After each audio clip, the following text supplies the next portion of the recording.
এখন আলোচনা করব বিন্দুর ছেলে গল্প নবম পর্বটি। কতদিন হয়েছে যে বিন্দু অনাহারে নিজেকে ক্ষয় করে আনিতেছিল তাহা কেহ জানিতে পারে না।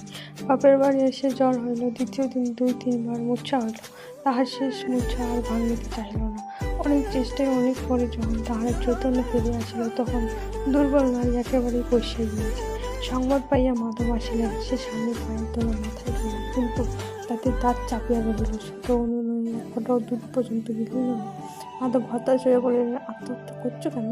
বিন্দুর নির্মিত চোখের কোণ ভেঙে জল পড়িতে লাগলো। কিছুক্ষণ পর আস্তে আস্তে বলিল, আমার সমস্ত অমূল্য, শুধু 1000 টাকা গরমকে দিও আর তাকে বলিও সে আমার অমূল্যকে ভালোবাসে। মাধব দাঁত দিয়ে জোর করে নিজের ঠোঁট চাপিয়া কান্না থামাইল। কিন্তু ইঙ্গিত করিয়া তাহাকে আরো কাছে আনিল। চুপি চুপি বলিল, সে ছাড়া আর কেউ যেন আমাকে আগুন না দেয়। মাধব সে ধাক্কা সামলাইতে লইয়া কানে কানে বলিল, কেউ দেখবে কাউকে? বিন্দু ঘাড় নাড়িয়া বলিল, না থাক। বিন্দুর মা আর একবার ওষুধ খাওয়াইবার চেষ্টা করিল। বিন্দু তেমনি দৃঢ়ভাবে তার চাপিয়া রহিল। মাধব উঠিয়া দাঁড়াইয়া বলিল, যে হবে না বিন্দু, আমি কি কথা শুনলে না? কিন্তু যার কথা থাকতে পারবে না আমি তাকে আনতে চললাম। শুধু এই কথাটি আমল রেখো, যেন ফিরে এসে দেখতে পাই। বলিয়া মাধব বাহিরে আসে চোখ মুছিলেন। সে রাত্রে বিন্দু শান্ত হইয়া ঘুমাইল। তখন সবেমাত্র সূর্যোদয় হইতেছিল। মাধব ঘরে ঢুকিয়া দীপ নিভাইবার জানলা খুলিয়া দিতেই বিন্দু চোখ চাহিয়া সম্মুখে প্রভাতে স্নিগ্ধ আলোকে স্বামীর মুখ দেখিয়া মৃদু হাসিয়া বলিল, এখন এলে? এই আসছে। তাদের পাগলের মতো ভয়ানক কান্নাকাটি করছে। বিন্দু আস্তে আস্তে বলিল, তা জানি, তার একটু পায়ে ধুলো এনেছ? মাধব বলিলেন, তিনি বাইরে এসে তামাক খাচ্ছেন, বউঠান হাত পা ধুচ্ছেন। অমূল্য গাড়িতেই ঘুমিয়ে পড়েছিল, উপরে শুয়ে দিয়েছি, তুলে আনবো? বিন্দু কিছুক্ষণ স্থির হইয়া থাকেন না, ঘুমক বলিয়া ধীরে ধীরে পাশ ফিরিয়া অন্যদিকে মুখ করিয়া শুইল। অন্নপূর্ণ ঘরে ঢুকিয়া তাহার শিউরের কাছে বসিয়া মাথায় হাত দিতে সে চমকে উঠিল। অন্নপূর্ণ মিনিট খানেক নিজেকে সংবরণ করিয়া লইয়া বলিলেন, ওষুধ খাসনি কেন রে ছোট, মরবি বলে? বিন্দু জবাব দিল না।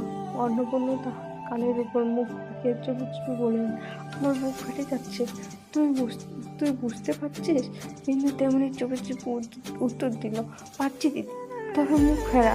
তোর বোর ঠাকুরকে বাড়ি নিয়ে যাওয়ার জন্য নিজে এসেছে। তোর ছেলে কেঁদে কেঁদে ঘুমিয়ে পড়েছে। কথা শোন, মুখ ফেরা। বিন্দু তথাপি মুখ ফেরাইল না, মাথা নাড়িয়ে বলিল, না দিদি আগে বলো। অন্নপূর্ণা বলিলেন, বলছি রে ছোট, বলছি, শুধু তুই একবার বাড়ি ফিরে আয়। এই বলে যাদব ধারের কাছে এসে বাড়িতে অন্নপূর্ণা বিন্দুর মাথার উপর চাদর টানিয়ে দিলেন। যাদব এক মুহূর্তে আপন মস্তক প্রস্তাবিত হয়। তাহার অশেষ স্নেহে ভাবটি ছোট বধূর বাড়ি যাতে থাকিয়া কষ্টের নিরোধ করিয়া কহিলেন, বাড়ি চলে মা, আমি নিতে এসেছি। তাহার শ্বশুরের মুখের দিকে চাহিয়া উপস্থিত সকলের চক্ষু সজল হয়ে উঠিল।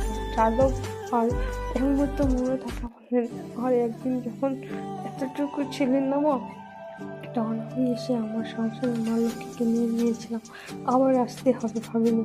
তার মা শোনো, এখন যখন এসেছি তখন হয় সঙ্গে করে নিয়ে যাবো, না হয় ও মুখ আর হবে না। জানো তো মা, আমি মিথ্যে কথা বলি না। যাদব বাহিরে চলে গেল। বিন্দু মুখ ফেরা বললেন, দাও দিদি, কি খেতে পেরে? আমার অমূল্যকে আমার কাছে শুয়ে দিয়ে তোমরা সবাই বাইরে গিয়ে বিশ্রাম করো, কে আর ভয় নেই, আমি মরবো না। বিন্দুর ছেলে গল্পটি এখানে ভালো লাগবে।